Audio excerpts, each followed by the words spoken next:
6장. 다리오가 자기의 뜻대로 고관 120명을 세워 전국을 통치하게 하고 또 그들 위에 총리 셋을 두었으니 다니엘이 그 중에 하나이라. 이는 고관들로 총리에게 자기의 직무를 보고하게 하여 왕에게 손해가 없게 하려 함이었더라. 다니엘은 마음이 민첩하여 총리들과 고관들 위에 뛰어나므로 왕이 그를 세워 전국을 다스리게 하고자 한지라. 이에 총리들과 고관들이 국사에 대하여 다니엘을 고발할 근거를 찾고자 하였으나 아무 근거, 아무 허물도 찾지 못하였으니 이는 그가 충성되어 아무 그릇됨도 없고 아무 허물도 없음이었더라.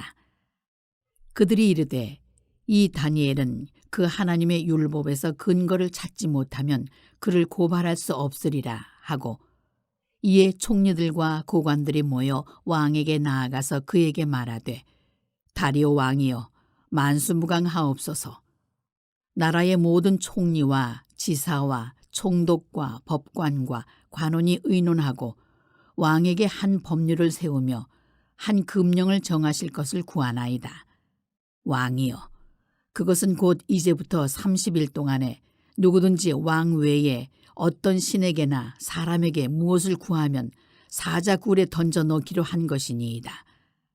그런즉 왕이여 원하건대 금령을 세우시고 그 조서에 왕의 도장을 찍어 메대와 바사에 고치지 아니하는 규례를 따라 그것을 다시 고치지 못하게 하옵소서 하매 이에 다리오 왕이 조서에 왕의 도장을 찍어 금령을 내니라. 다니엘이 이 조서에 왕의 도장이 찍힌 것을 알고도 자기 집에 돌아가서는 윗방에 올라가 예루살렘으로 향한 창문을 열고 전에 하던 대로 하루 3번씩 무릎을 꿇고 기도하며 그의 하나님께 감사하였더라.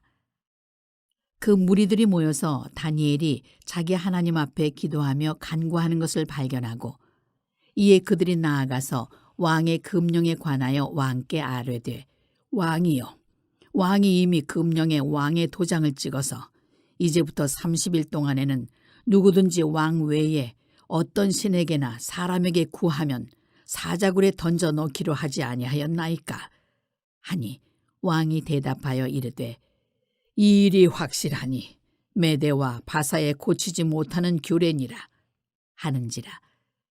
그들이 왕 앞에서 말하여 이르되 왕이여 사로잡혀 온 유다 자손 중에 다니엘이 왕과 왕의 도장이 찍힌 금령을 존중하지 아니하고 하루 3번씩 기도하나이다 하니 왕이 이 말을 듣고 그로 말미암아 심히 근심하여 다니엘을 구원하려고 마음을 쓰며 그를 건져내려고 힘을 다하다가 해가 질 때에 이르렀더라. 그 무리들이 또 모여 왕에게로 나와서 왕께 말하되 왕이여 메대와 바사의 규례를 아시거니와 왕께서 세우신 금령과 법도는 고치지 못할 것이니이다 하니 이에 왕이 명령하매 다니엘을 끌어다가 사자굴에 던져 넣는지라. 왕이 다니엘에게 이르되 내가 항상 섬기는 너의 하나님이 너를 구원하시리라 하니라. 이에 돌을 굴려다가 굴 어귀를 막음에 왕이 그의 도장과 귀족들의 도장으로 봉하였으니 이는 다니엘에 대한 조치를 고치지 못하게 하려 함이었더라. 왕이 궁에 돌아가서는 밤이 새도록 금식하고 그 앞에 오락을 그치고 잠자기를 마다하니라. 이튿날에 왕이 새벽에 일어나 급히 사자굴로 가서 다니엘이 든 굴에 가까이 이르러서 슬피 소리질러 다니엘에게 묻되 살아계시는 하나님의 종 다니엘아 내가 항상 섬기는 내 하나님이 사자들에게서 능히 너를 구원하셨느냐 하니라. 다니엘이 왕에게 아뢰되 왕이여 원하건대 왕은 만수무강하옵소서. 나의 하나님이 이미 그의 천사를 보내어 사자들의 입을 봉하셨으므로 사자들이 나를 상해하지 못하였사오니 이는 나의 무죄함이 그 앞에 명백함이오며 또 왕이여 나는 왕에게도 해를 끼치지 아니하였나이다 하니라. 왕이 심히 기뻐서 명하여 다니엘을 굴에서 올리라 하매 그들이 다니엘을 굴에서 올린즉 그의 몸이 조금도 상하지 아니하였으니 이는 그가 자기의 하나님을 믿음이었더라.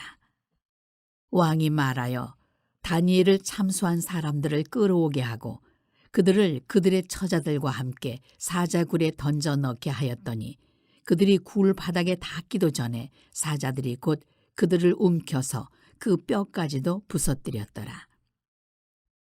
이에 다리오 왕이 온 땅에 있는 모든 백성과 나라들과 언어가 다른 모든 사람들에게 조서를 내려 이르되 원하건대 너희에게 큰 평강이 있을지어다. 내가 이제 조서를 내리노라. 내 나라 관할 아래에 있는 사람들은 다 다니엘의 하나님 앞에서 떨며 두려워할지니 그는 살아계시는 하나님이시요 영원히 변하지 않으실 이시며 그의 나라는 멸망하지 아니할 것이요 그의 권세는 무궁할 것이며 그는 구원도 하시며 건져내기도 하시며 하늘에서든지 땅에서든지 이적과 기사를 행하시는 이로서 다니엘을 구원하여 사자의 입에서 벗어나게 하셨음이라 하였더라. 이 다니엘이 다리오 왕의 시대와 바사 사람 고레스 왕의 시대에 형통하였더라. 오늘 새벽에 여러분 잘 나오셨고 새날을 주신 하나님을 찬미합니다.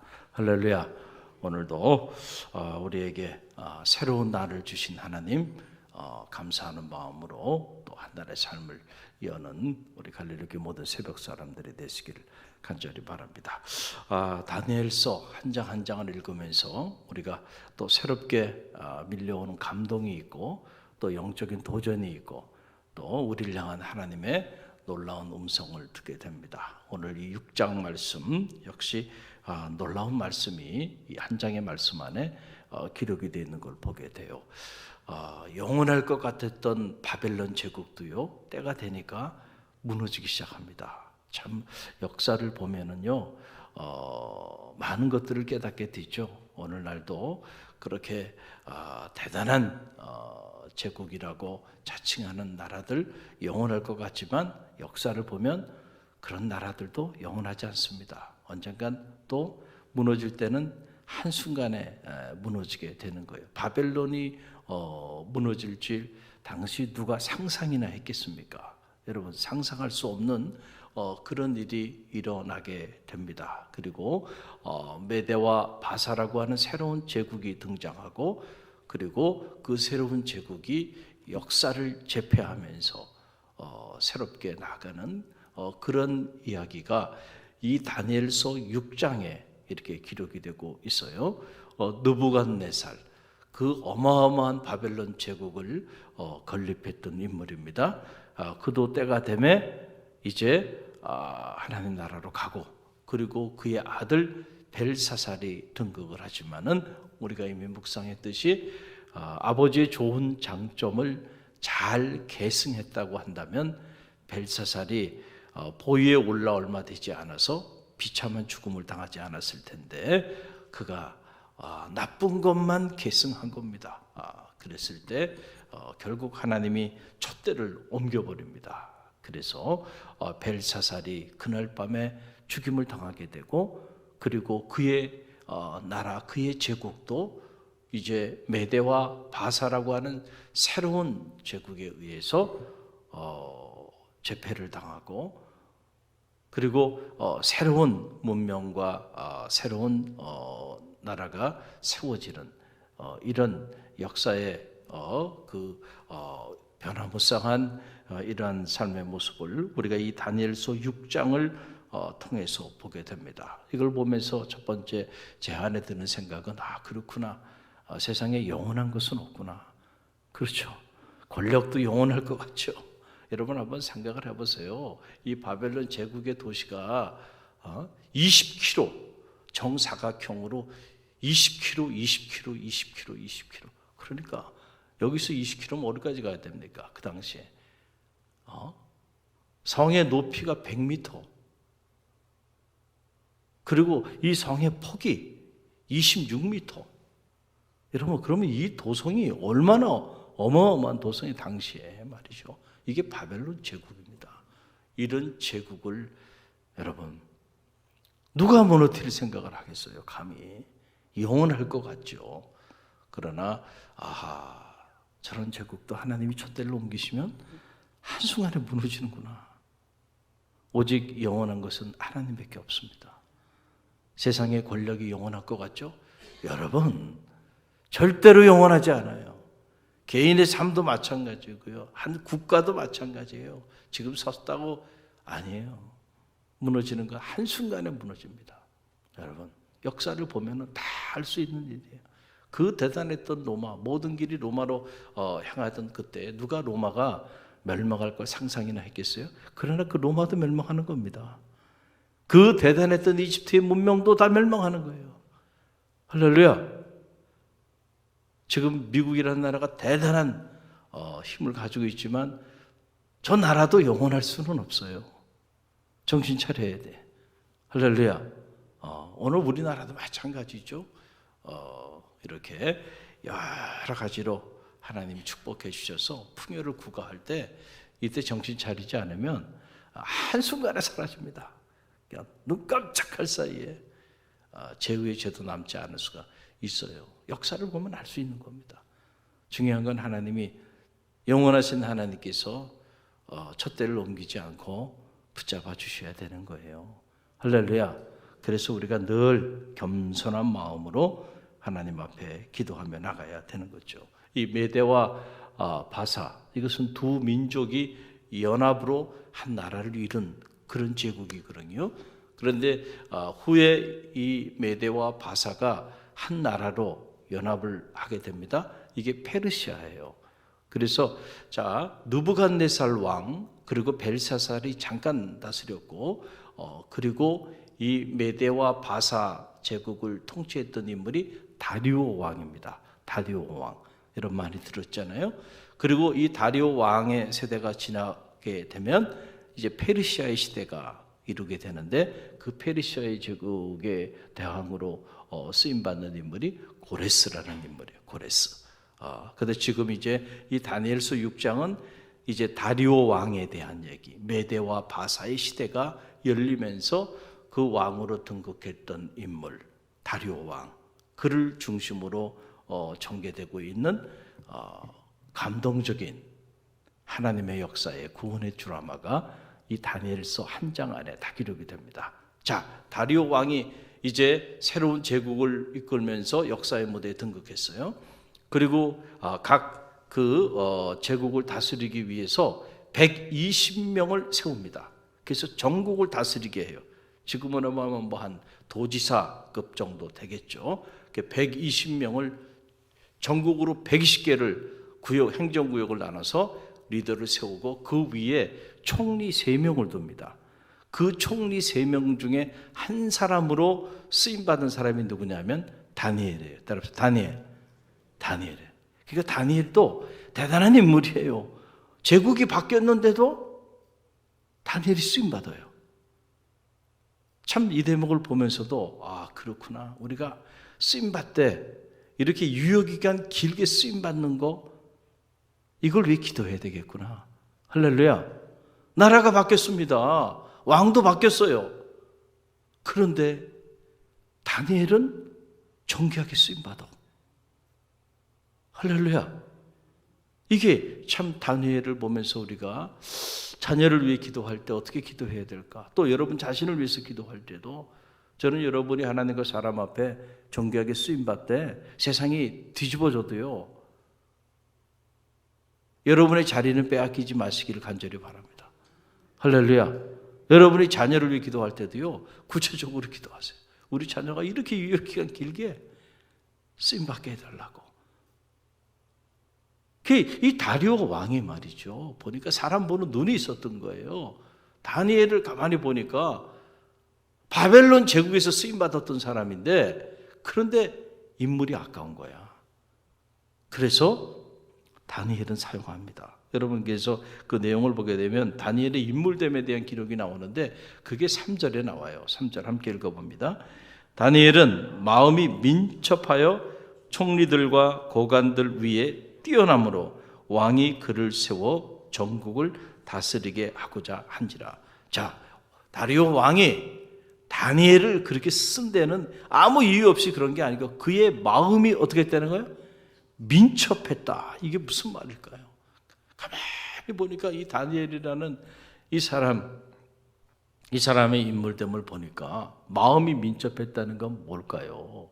여러분, 우리가 이렇게 제가 대학에 있으면서도 이렇게 보게 되니까 총장이 있고 부총장이 있고 그리고 거기에 참모진들이 있습니다. 교무처장, 기획처장, 총무처장, 처장단이 쫙 있거든요. 무섭더군요. 이게 돌아가는 거 보면요, 목숨을 겁니다. 특히 기획처장 같은 경우는요, 아무나 할 수 있는 게 아닙니다.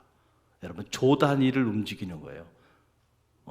대학이 그 대학의 중장기 계획들을 매 학기마다 수정하고 매 학기마다 새롭게 계획들을 세워 나가는데 그 브리핑하는 거 보면은요, 이야 정말 똑똑합니다. 아주 쫙쫙하게 통계에 근거해 가지고요, 그냥 뭐 적당히 하는 저희가 없습니다. 그리고 딱 총장으로 세워지는 순간 그 총장의 마음에 맞게 민첩하게 움직입니다. 그래서 총장의 대학을 어떻게 운영할 건지 딱 그 비전을 받으면 알아서 쫙 준비합니다. 근데 그 준비하는 내용을 보면 어떨 때는 이렇게 회의에 참여해서 이렇게 보게 되면 기가 막히구나. 기가 막히구나. 이렇게 하라고 지시하는 게 아니에요. 총장의 비전을 세우면 딱 알아서 그렇게 쫙 준비합니다. 이야. 그리고 한 학기 딱 지나고 난 다음에 평가합니다. 그리고 그 평가에서 문제가 발생하면 바로 수정합니다. 이야, 이게 한 학기 단위로 움직입니다. 대학도 이렇게 돌아가요. 그러니 제가 삼성이라는 기업에 들어가 보지 않았지만은 그런 초인류 기업들은 어떨까 이런 생각이 들더라고요. 그러니까 이건희 회장이 프랑크푸르트 선언을 하잖아요. 마누라 빼고 다 바꾸라는 거 아니에요. 싹 다 바꾸라. 혁신의 혁신입니다. 마누라만 두고 와이프만 두고 나머지는 다 바꿔. 지금 하고 있는 거 다 바꿔버리라는 거예요. 이 상태로는 안 된다는 거예요. 그 혁신을 했기 때문에 오늘날의 반도체, 세계를 주도하는 반도체, 할렐루야, 가능한 거예요. 그러니까 민첩하게 행동하는 겁니다. 민첩하게. 딱 리더의 그 마음을 알고요, 민첩하게 행동하기 시작하는 거예요. 이게 그러니까 다니엘을 보지 않았지만 마음이 민첩했다는 거예요. 그러니까 다리오 왕이 딱 등극하게 되니까 이제 이 새로운 제국에 무엇이 필요한지 이런 것들을 쫙 하게 꿰뚫고 앞서가면서 착착착착착 모든 것들을 다니엘이 준비하고 처리하는 모습을 보고는, 야, 전 정권도 아니고 전 제국에서 쓰임받았던 관련돼 그를 이 나라 전체를 다스리는 3인 중에 한 사람으로, 특별히 3명의 총리 중에 다니엘을 귀하게 사용했다는 거예요. 저는 이 모습을 보면서 우리가 하나님 앞에 우리의 마음이 민첩했으면 좋겠다. 할렐루야. 그런 욕심이 생기잖아요. 그에 하나님께서, 그래, 내가 너는 버리지 않을게. 내가 너는 존귀하게 사용할게. 우리가 사람에게도 이렇게 쓰임받는 인물이 되는 거 귀한 일이에요. 이거 여러분의 자녀들을 위해 기도할 때 이게 기도하십시오. 어디 가든 여러분의 자녀가 마음이 민첩해서 그 조직에서 쓰임받는 인물이 되게 해달라고 기도하십시오. 할렐루야. 무엇보다 하나님 앞에 마음이 민첩해. 그래서 하나님의 뜻이 무엇인지를 그때 탁탁탁 분별하고요. 누가 시켜서가 아니고 자원하는 마음으로 착착착착착 일을 처리해 나가보세요. 여러분, 삼거초려에서라도 그런 사람 모시고요, 그 사람을 버릴 사람은 아무도 없어요. 할렐루야. 여러분, 이 중에 다니엘이 이런 인물이었다라고 하는 사실이에요. 그런데 여러분 가만히 보세요. 언제나 이렇게 다니엘이 잘 나가니까 주변의 사람들이, 야, 다니엘을 존경하고 다니엘을 흠모하고 그럴 것 같아요? 안 그렇다니까요.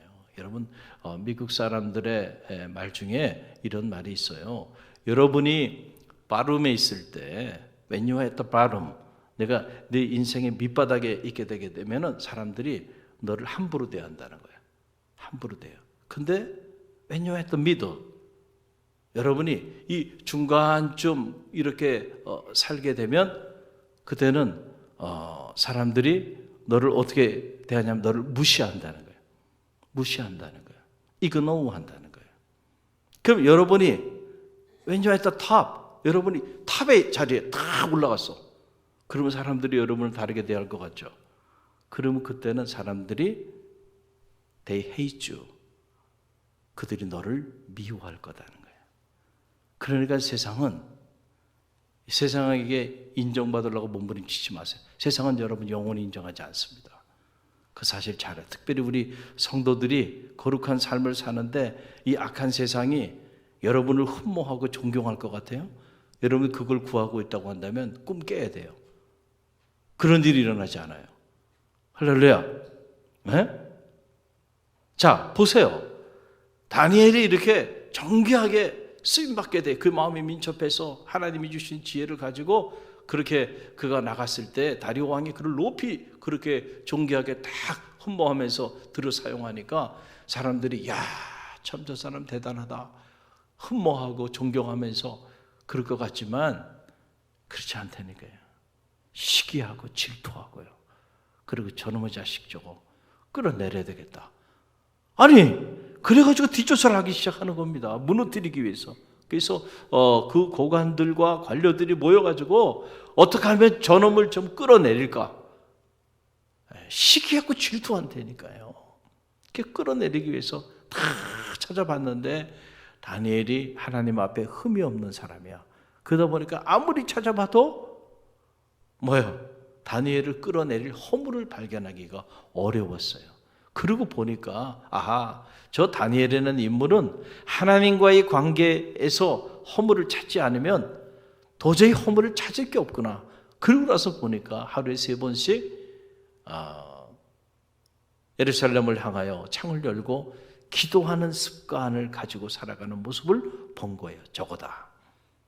그래가지고는 왕에게 와서 왕이시여, 앞으로 30일 동안 왕의 다른 그 어떤 사람이나 신에게 무엇인가를 구하는 자가 있으면은 그 사람을 잡아다가 사자굴 속에다가 쳐놓읍시다. 그 얘기를 들으니까 말이죠. 다리오 왕이 새로운 제국을 이제 세워서 나아가는데 자기의 권력을 강화하기 위해서 왕을 최고의 자리에 높이는 거 아닙니까? 좋게 생각이 든 거예요. 그래서 금령을 내린 겁니다. 조서를 써서 도장을 어인을 찍어서 전국의 금령을 다 내린 겁니다. 이제 다니엘은 영락없이 죽게 생긴 거예요. 그걸 딱 가지고 다니엘에게 간 거예요. 그러니까 다니엘의 반응입니다. 여러분 10절 말씀을 보세요. 10절 함께 읽어봅니다. 다니엘이 이 조서에 왕의 도장이 찍힌 것을 알고도 자기 집에 돌아가서는 윗방에 올라가 예루살렘으로 향한 창문을 열고 전에 하던 대로 하루 3번씩 무릎을 꿇고 기도하며 그의 하나님께 감사하였더라. 여러분 수만 번 수억 번을 읽어도요 이 말씀은 감동입니다. 할렐루야. 과연 우리가 다니엘과 같은 상황이라면 이렇게 반응할 수 있었을까를 생각해 보면 이 말씀을 그냥 읽고 묵상하고 넘길 수가 없어요. 할렐루야. 지금 다니엘이 기도하는 하루에 3번 하나님 앞에 기도하는 이 일 때문에 사자굴 속에 던져지게 됐어요. 전국을 다스리는 3명의 총리 중에 가장 다리오 왕의 신임을 받는 그런 자리에 있었습니다. 그 자리에서 쫓겨나는 정도가 아니고 사자굴 속에 던져져 죽임을 당해야 되는 이런 운명 앞에 처하게 됐어요. 자, 여러분 이런 운명 앞에 처하게 됐다고 한다면 만약에 여러분 새벽기도 하지 마세요. 만약에 새벽기도 하면 이런 운명에 처해진다고 한다면 30일만 그것도 그러면 여러분 어떻게 하시겠습니까? 그거 뭐 물어보나 말하죠. 목사님 그런 걸 물어봅니까? 그걸 뭘 물어봐요. 당연히 안 하죠. 당연히 30일 편하게 쉬거나 안 하면 되는 거 아니에요. 30일 동안. 그걸 고민도 하지 않을 겁니다. 누가 고민합니까? 누가 고민해? 그 고민하는 그런 성도가 있다고 한다면 정말 감동이에요. 그래서 우리는 다니엘의 이 말씀을 그냥 묵상할 수가 없다니까 이게. 언제나 하나님의 말씀은 내가 이 말씀대로 살 수 있을 때 내가 이 말씀을 아는 거고 내가 이 말씀을 묵상한 거예요. 그전에는 모르는 거예요. 머리로 아는 게 아니라니까. 할렐루야. 사자굴 속에 던져져 찢김당하게 생겼습니다. 그 높은 자리에서 내려오는 건 말할 것도 없고요.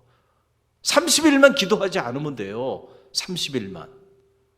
그런데 우리가 전에 하던 대로 왕의 어인이 딱 찍힌 것을 보고도 전에 하던 대로 하루에 3번 예루살렘 성전을 향하여 뭐 하였다는 거예요? 기도하였다는 거예요. 그러니까 다니엘의 기도는요, 목숨을 내놓는 기도예요. 그러니까 자기 목숨하고도 바꾸지 않는 겁니다. 그만큼 자기 목숨보다도 소중한 게 하나님 앞에 나와 기도하는 일이었다는 거예요. 다니엘이. 할렐루야. 기도가 이렇게 중요한 거예요. 그런데 우리는 기도하라고 얘기해도 기도하지 않는다니까요. 다니엘처럼 쓰임받기 위해서는요, 여러분의 자녀들을 위해 기도하십시오. 여러분의 자녀가 하나님의 교회와 그리고 사람 앞에 존귀하게 유효기간 길게 쓰임받기를 원한다면 기도하는 아들을 만드세요. 기도하는 자녀를 만드세요. 기도하는 딸을 만드세요. 아멘입니까? 네. 부러워만 하지 말고요. 다니엘이 어떻게 이렇게 쓰임받았나? 이야, 참 이 대목에서 감동이 돼요. 전에 하던 대로. 그런데 그 기도 더 감동이 되는 거는, 아니 그 지경에서 무슨 감사가 나옵니까? 지금 불평과 원망이 나올 만하잖아요. 하나님, 내가 이렇게 하나님 앞에 신실하게 하루에 3번씩 기도하면서 이렇게 최선을 다해서 이렇게 살아왔는데 이게 무슨 일입니까? 하나님 어떻게 저한테 이럴 수가 있습니까? 그러지 않겠어요, 이 지경이 되면? 그런데 다니엘이요, 전에 하던 대로 하루에 3번을 기도하는데 성경을 자세히 보게 되니까 그의 하나님께 감사하였더라. 할렐루야. 아니 그 지경에서 뭘 감사했을까? 여러분, 이게 따라서 절대 감사, 평생 감사. 여러분, 감사를 잃어버리지 마시라니까. 이 지경에서도 감사를 잃어버리지 않고 기도의 자리를 떠나지 않았던 인물이 다니엘이에요. 이런 다니엘이 되게 해달라고 오늘 이 새벽에 기도하는 새벽이 되길 간절히 바랍니다. 그러니까 이렇게 나가니까 그가 비록 사자굴 속에 던져집니다. 그럼에도 불구하고 털끝 하나 상하지 않고요, 하나님이 그를 지켜주세요. 이렇게 뜻을 정하고 나가는 기도의 사람은요, 하나님이 절대로 버리지 않습니다. 오늘도 하나님은 살아계세요. 그래서 여러분, 기도가 너무너무 중요한 거예요. 그래서 다른 건 다 포기해도 이 기도의 자리만큼은 포기할 수 없는 거예요. 할렐루야. 그래서 오히려 전화위복의 역사가 나타나게 됩니다. 던져졌지만은 그러나 하나님께서 털끝 하나 상하지 않는 그 모습을 누가 봤어요? 다리오 왕이 봤어요. 그리고 다리오 왕이 그 하나님을 찬미하고 그를 참소하는 자들을 다 불러다가 자신들이 파놓은 함정에 그들을 다 집어넣습니다. 그리고 다니엘을 더 높이고 다니엘의 하나님을 다리오 왕이 찬미합니다. 우리의 삶으로요, 하나님께 영광을 돌린다고 하는 것은 이런 거예요. 다리오 왕이 보니까, 야, 이 사람은 정말 하나님의 사람이야. 그래서 여러분, 참 이 대목이 놀라운데요. 23절 말씀 보세요. 23절 함께 읽어봅니다. 왕이 심히 기뻐서 명하여 다니엘을 굴에서 올리라 하며 그들이 다니엘을 굴에서 올린즉 그의 몸이 조금도 상하지 아니하였으니 이는 그가 자기 하나님을 어떻게 하였습니다? 믿었습니다. 할렐루야. 이게 작동하는 믿음이에요. 사자굴 속에 던져지는 위기 속에서도 가만히 보니까 이 다니엘, 이야, 다니엘의 믿음이 대단해. 그 지경에서도 그가 자기 하나님을 믿었습니다. 그걸 본 거예요. 그 믿음을 보고, 그리고는요, 다리오가 하나님을 찬미하고요. 그리고 다리오 왕이 누구를 높여요? 다니엘을 더 높여요. 그리고 다니엘이 함께하는 그때에 그의 나라가 봐요. 다니엘이 다리오 왕의 시대와 바사 사람 고레스 왕의 시대에 형통하였더라. 제국이 3번이나 바뀌는데도요, 다니엘의 삶은 형통하였다는 거예요. 비밀이 어디 있는가? 형통의 비밀이 기도의 사람, 무엇보다 감사의 사람. 할렐루야. 오늘도 그런 사람은요, 세상에 감당할 수 없는 거예요. 우리를 사자굴 속에 집어넣기도 하고 별의별 있지도 않은 모함을 하고, 여러분 그거 두려워하지 마세요. 그 모함 한 사람, 자기가 판 그 함정에 자기가 빠지게 될 겁니다. 그래서 우리가 함부로 모함도 하면 안 되는 거예요. 할렐루야. 오늘 말씀을 통해서 배웁니다. 첫째는 영원한 것은 없다는 거예요. 오직 하나님만이 영원하시다. 우리가 하나님과 사람 앞에 쓰임받되 우리가 유효기간 길게 다니엘처럼 정결하게 쓰임받게 해달라라고 하는 거예요. 그리고 기도하는 사람, 감사하는 사람은요, 위기를 만나지만 언제나 위기가 새로운 기회가 된다는 거예요. 오늘 주신 말씀 꼭 기억하고요, 이 말씀 붙잡고 기도할 때 오늘도 다니엘처럼 승리하는 삶을 살게 될 줄로 믿습니다. 오늘 주신 말씀 붙잡고 우리가 기도하며 나갑니다.